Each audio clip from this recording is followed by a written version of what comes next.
تعالوا نعمل مع بعض صدور الفراخ المدخنة في البيت بطريقة سهلة جدا، هتطلع معانا طعمها خطير. ودي احسن حاجة ممكن نعملها في البيت الفترة دي علشان صحية ومفيدة جدا، وكمان من غير اي مواد حافظة. كمان هنحطها في علبة ونحطها في التلاجة او الفريزر ونطلعها على طول نعمل بيها سندوتشات للفطار. اول حاجة هجيب صدور فراخ كاملة بالشكل ده، وهضيف عليها معلقتين كبار من زيت الزيتون، وهضيف عليها التوابل عبارة عن معلقة صغيرة من الملح والفلفل الاسود، ثوم وبصل بودر، بابريكا مدخنة، وتوابل فراخ. بقلب التوابل مع بعض وبضيفها على الفراخ بالشكل ده، وبقلبها بايدي عشان لازم اتاكد ان الفراخ كلها متغلفه بالتوابل بالشكل ده.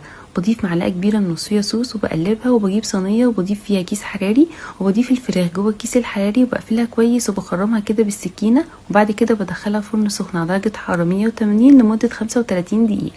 بعد لما تطلع من الفرن بسيبها لحد لما تبرد خالص، وبعد كده بضيفها في علبة وادخلها التلاجة، وبطلعها بعد 4 ساعات اقطعها بالشكل ده. لازم تتقطع وهي باردة عشان تتقطع معايا بكل سهولة.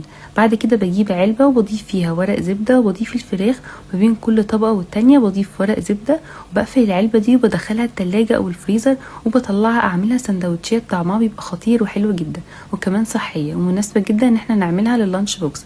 جربوها بالطريقة دي، متأكدة ان هي هتعجبكم، وبألف هنا.